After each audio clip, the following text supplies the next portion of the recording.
जय राधा माधव जय कुंज बिहारी।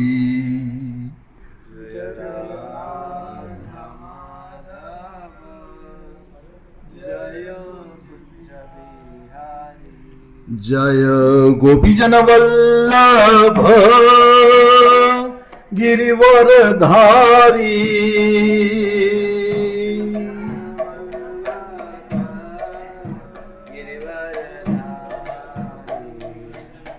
जमुना यशोदनंदन व्रज जनरंजन।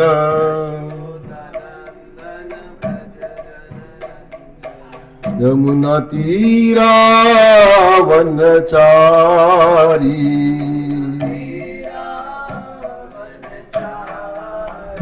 जय राधा माधव जय कुंज बिहारी।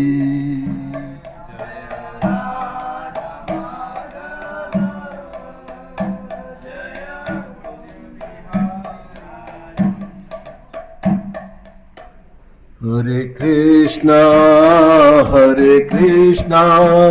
कृष्णा कृष्णा हरे हरे, हरे रामा राम राम हरे हरे।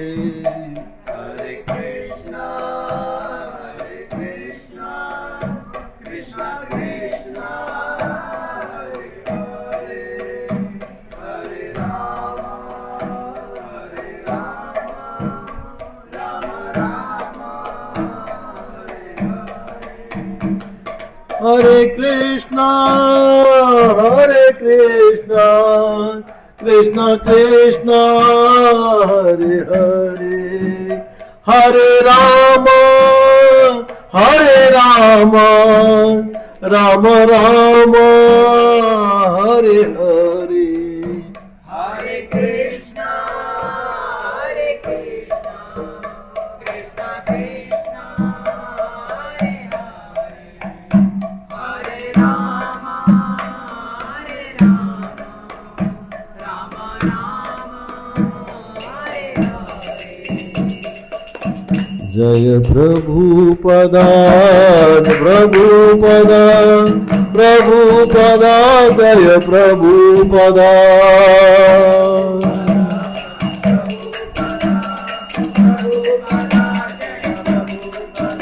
जय गुरुदेवा गुरुदेवा गुरुदेवा जय गुरुदेवा।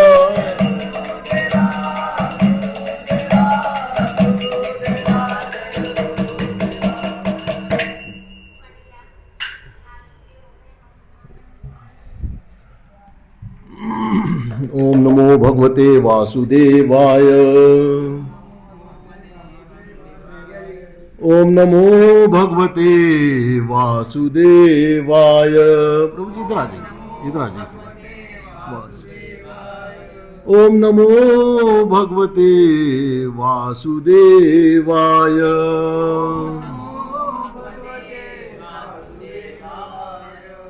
नारायणं नमस्कृत्यं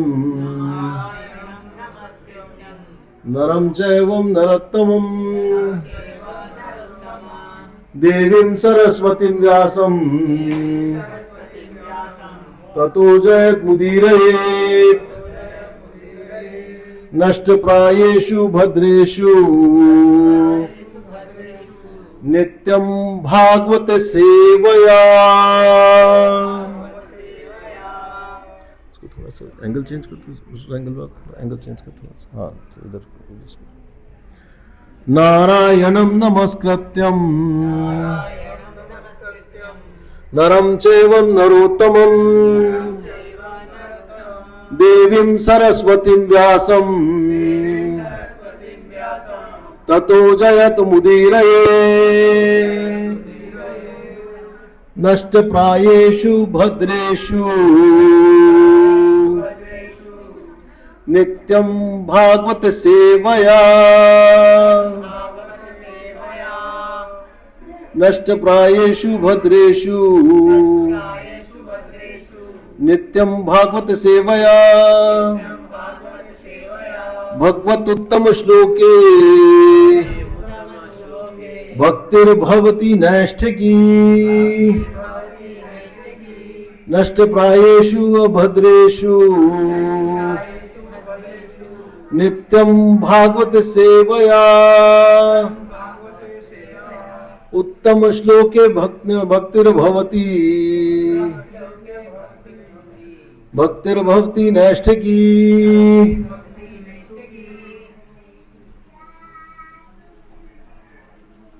तो आज हम कर रहे हैं 9th चैप्टर का 23वें नंबर का श्लोक।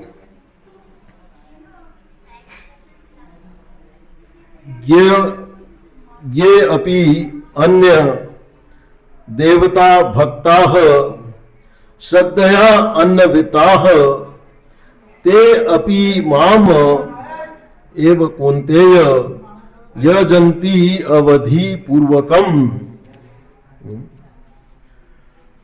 एक एक वर्ड साथ साथ बोलेंगे। ये अपि अन्य देवता भक्ताः यजन्ते श्रद्धया अन्विताः ते अपि माम एव कौन्तेय यजन्ति अवधि पूर्वकम। वर्ड टू वर्ड मीनिंग देखते हैं। ये मतलब जो, अपि मतलब भी, अन्य मतलब दूसरे, देवता मतलब देवताओं के, भक्ता मतलब भक्तगण, यजन्ते मतलब पूजते हैं, श्रद्धया अन्विताः मतलब श्रद्धा पूर्वक, ते मतलब वे, अपि मतलब भी, माम मतलब मुझको, एव मतलब केवल, कौन्तेय मतलब हे कुंती पुत्र, यजंती मतलब पूजा करते हैं, अवधि पूर्वकम मतलब त्रुटि पूर्ण ढंग से। तो हिंदी ट्रांसलेशन देखते हैं इसका। हे कुंती पुत्र, साथ साथ बोल सकते हैं। हे कुंती पुत्र, जो लोग अन्य देवताओं के भक्त हैं और उनकी श्रद्धा पूर्वक पूजा करते हैं, वास्तव में वे मेरी भी वास्तव में वे भी मेरी ही पूजा करते हैं, किंतु वे यह त्रुटिपूर्ण ढंग से करते हैं। ठीक है। तात्पर्य जय श्री प्रभुपाद की, नहीं आवाज नहीं आई, जय श्री प्रभुपाद की, थोड़ी और एनर्जी लगाइए, जय श्री प्रभुपाद की, हरि बोल, थैंक यू। श्री कृष्ण का कथन है, जो लोग अन्य देवताओं की पूजा में लगे होते हैं वे अधिक बुद्धिमान नहीं होते, यद्यपि ऐसी पूजा अप्रत्यक्षतः मेरी ही पूजा है। उदाहरणार्थ, जब कोई मनुष्य वृक्ष की जड़ों में पानी न डालकर उसकी पत्तियों तथा टहनियों में डालता है तो वह ऐसा इसलिए करता है क्योंकि उसे पर्याप्त ज्ञान नहीं होता या वह नियमों का ठीक से पालन नहीं करता। इसी प्रकार शरीर के विभिन्न अंगों की सेवा करने का अर्थ है अमाशय में भोजन की पूर्ति करना।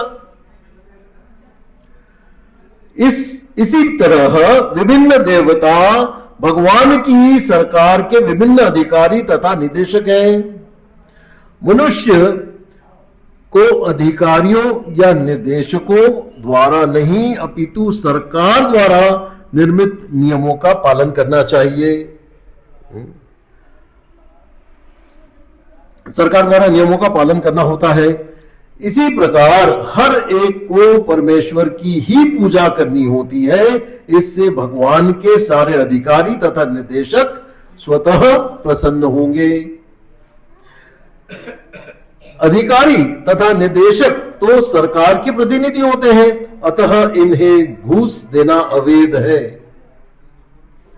यहां पर इसी को अविधि पूर्वकम कहा गया है। दूसरे शब्दों में कृष्ण अन्य देवताओं की व्यर्थ पूजा का समर्थन नहीं करते। तो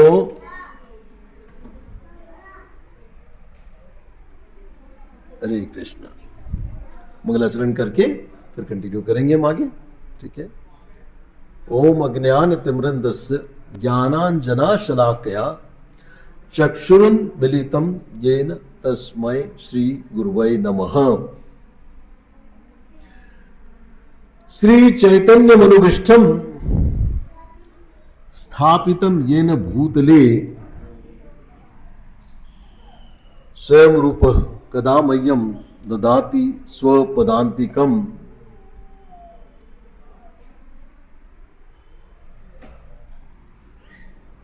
वंदे अहम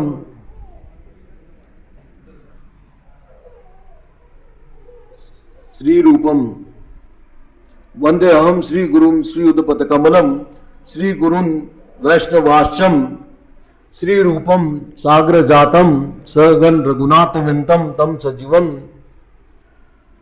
साद्वैतम सावधूतम परिजन सहितम कृष्ण चैतन्य देवम श्री राधा कृष्ण पादान सगन ललिता श्री विशाखा विंताक्ष च।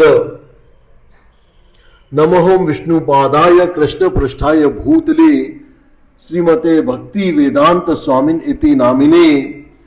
नमस्ते सरस्वते देवी गौरवाणी प्रचारिणे निर्विशेष शून्यवादी पाश्चात्य देश तारिणे।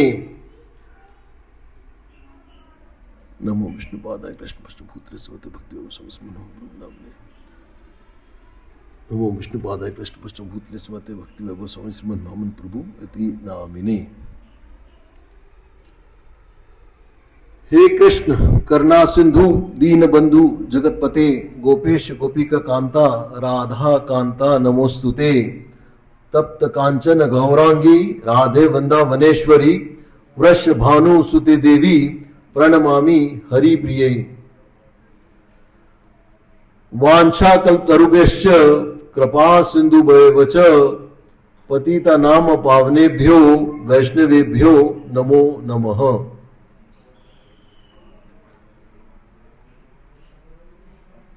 तो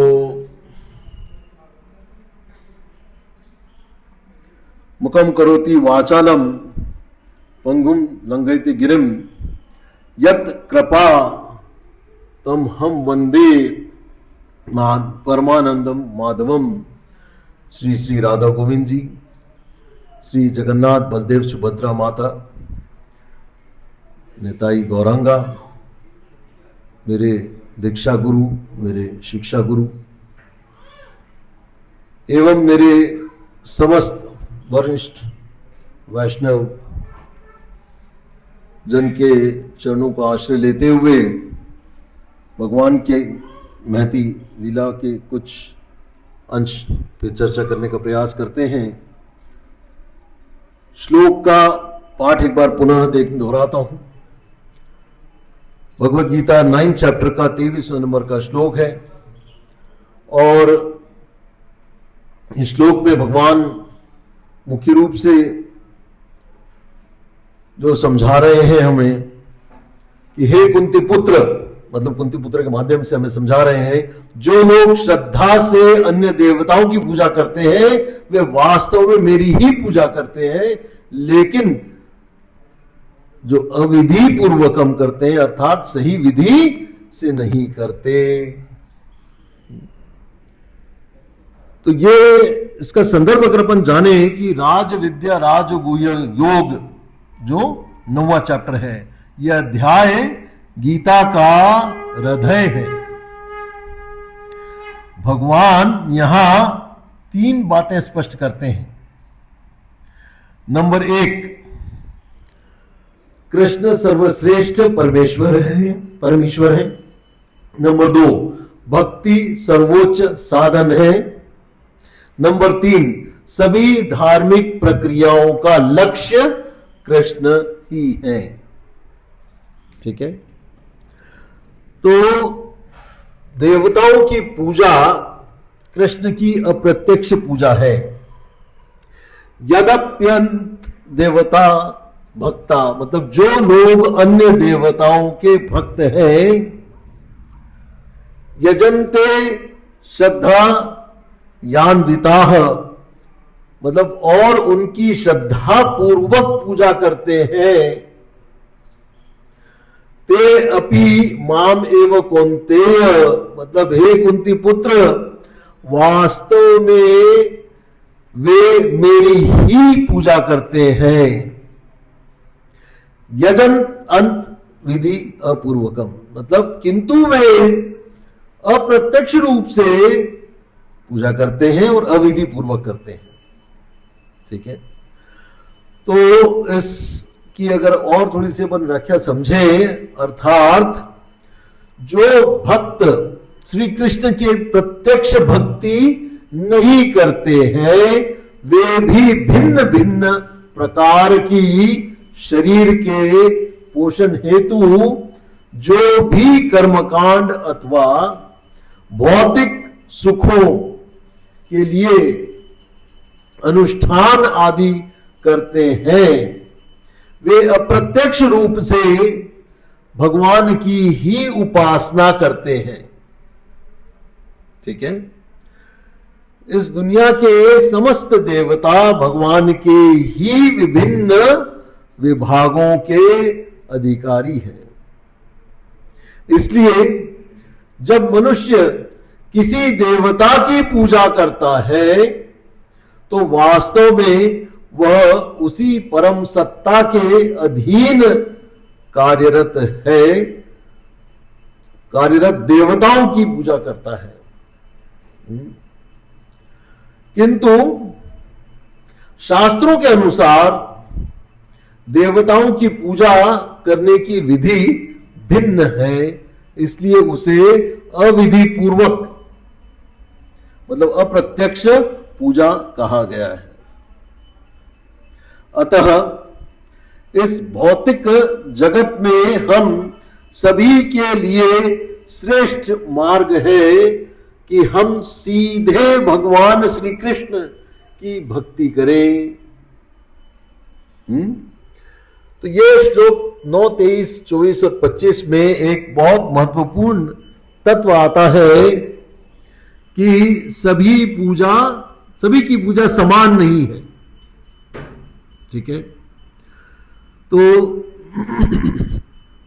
जो गौड़िया वैष्णव सिद्धांत को अगर अपन समझने का प्रयास करें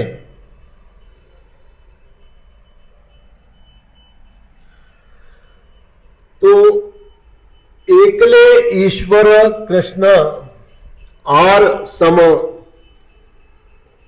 आर सब भृत्य, यह था चैतन्य चरितामृत की 5.142 में, जिसका अर्थ है केवल कृष्ण ही परम ईश्वर है, बाकी सभी उसके सेवक हैं। तो इसमें शामिल है ब्रह्मा जी, शिव जी, इंद्र, गणेश जी, सूर्य एवं तमाम जिनको जो हम पूछते हैं, ये देवताओं का वास्तविक स्थान अगर अपन समझे तो देवता कौन है? कहते ना देवी देवता, मतलब देने वाले। तो कृष्ण की प्रशासनिक व्यवस्था के अधिकारी गण हैं।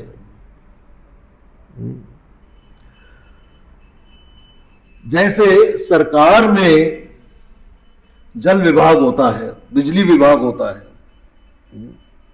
कृषि विभाग होता है, वैसे ही ब्रह्मांड में सूर्य, प्रकाश देने के लिए होता है, इंद्र वर्षा करने के लिए होते हैं, और वरुण जो है जल प्रदान करने के लिए होते हैं। लेकिन मालिक कौन है? कृष्ण। ठीक है, हिरार्की में सबसे टॉप मोस्ट कौन है? कृष्ण। तो शास्त्रीय प्रमाण अगर अपन इसका देखें तो श्रीमद् भागवत के फर्स्ट कैंटो के दूसरे चैप्टर के 23वें नंबर श्लोक में भी यही बात आती है। सत्वम रजस्तम इति प्रकृतेर गुणास्तरेर युक्त परह पुरुष एक हस्ते दत्ते।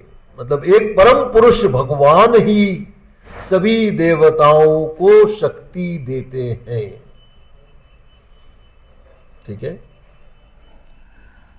ब्रह्म संहिता में भी 5.44 में यही बात कही गई है। क्षीरम यथा दधी विकार विशेष योगात।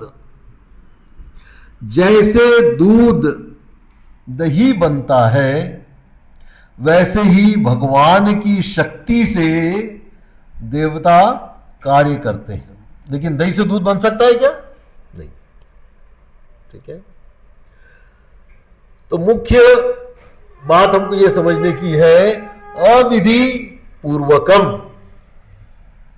मतलब क्या कहा जा रहा है कि इस श्लोक का सबसे गहरा तत्व है अविधि पूर्वकम। अविधि पूर्वकम का अर्थ है कि शास्त्र के अनुसार सही प्रक्रिया नहीं है। ठीक है, अब ऐसा क्यों कहा जा रहा है? क्योंकि पूजा का लक्ष्य गलत है। देवता पूजा का लक्ष्य होता है धन दे दो, पद दे दो, भौतिक सुख सुविधा प्रदान कर दो, भगवान मेरा ये काम कराओ तो भगवान मेरा वो काम करवा दो। और भक्ति का लक्ष्य क्या है? कृष्ण की प्रसन्नता।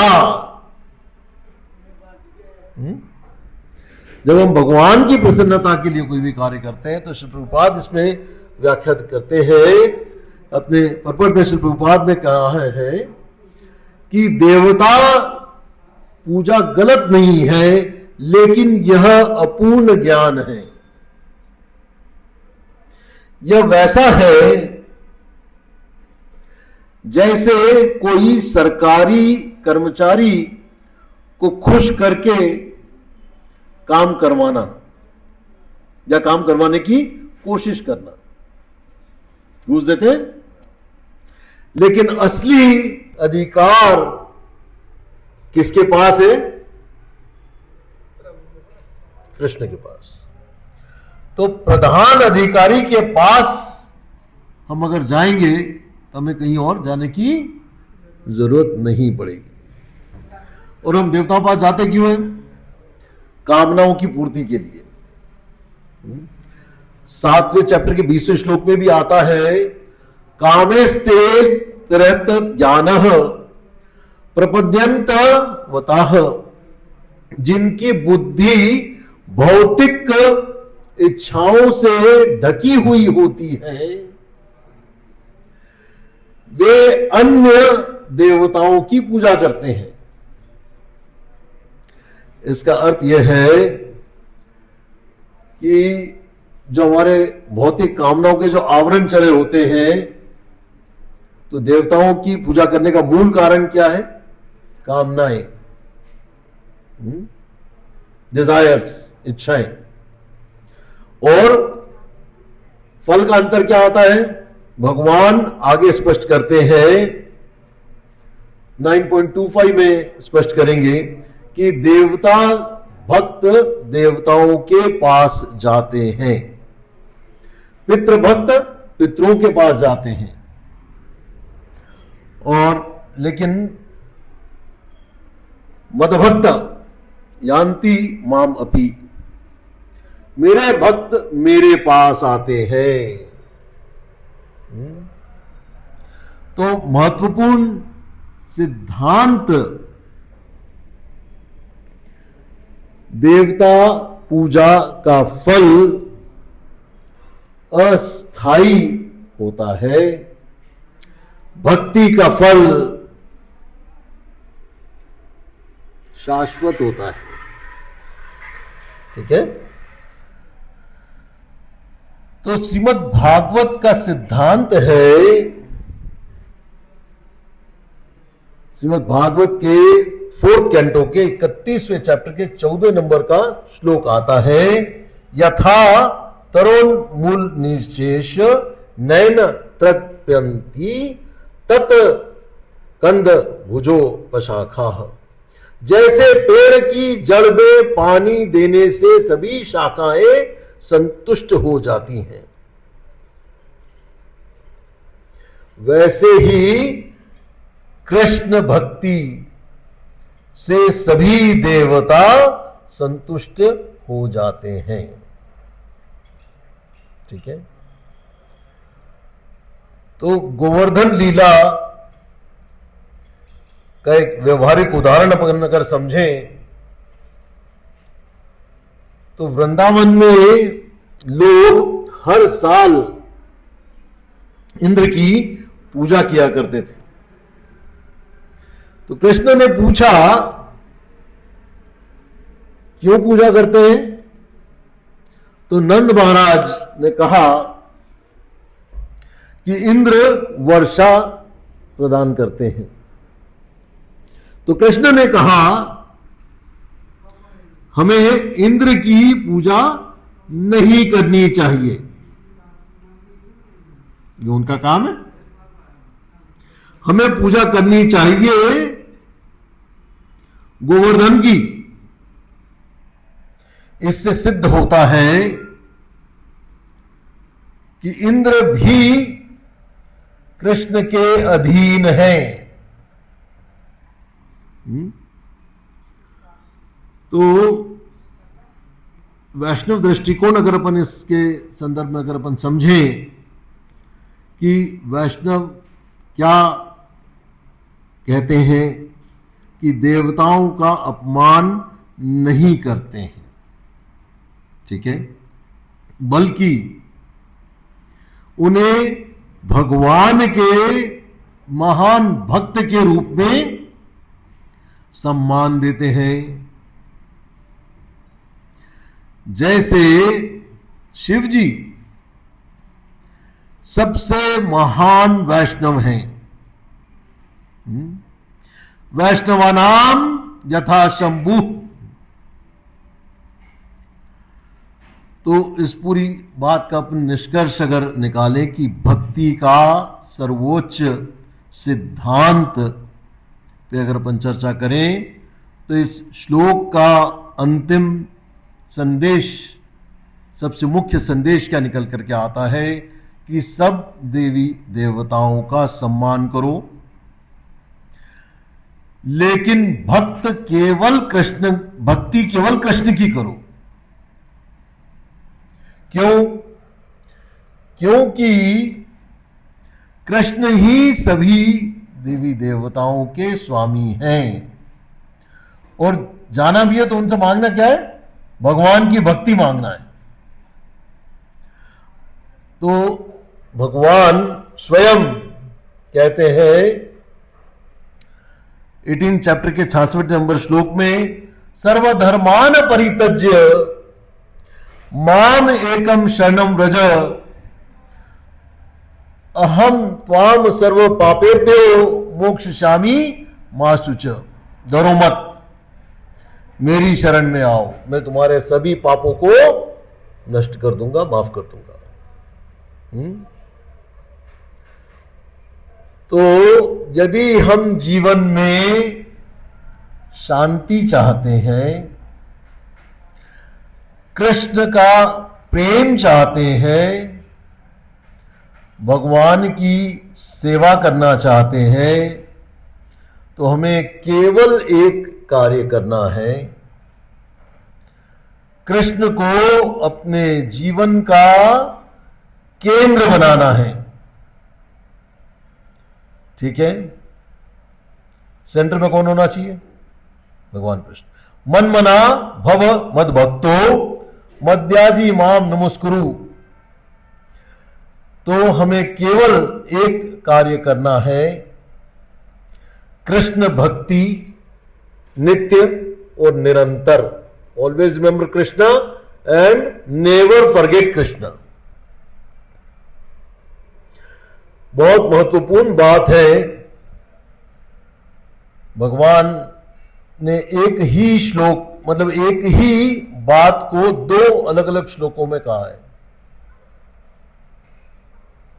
कोई बता सकता है ऐसा कौन सा श्लोक है, जिसको अभी बता भी चुका हूं? कोई बता सकता है ऐसा कौन सा श्लोक है? श्लोक है 9वें चैप्टर का 34वां नंबर श्लोक, जो इस चैप्टर में आखिरी में श्लोक आएगा। और उसी श्लोक को पुनः दोहराया उन्होंने 18वें चैप्टर में 65वें नंबर श्लोक में, है ना। 66वां भी मैंने आपको बताया, 65वें में आता है, मनमना बद भक्तो मध्याजी माम नमस्कुरु। मतलब अपना मन मुझे दो, मेरी पूजा करो, मेरे भक्त बनो, मुझे नमस्कार करो, मध्याजी माम नमस्कुरु।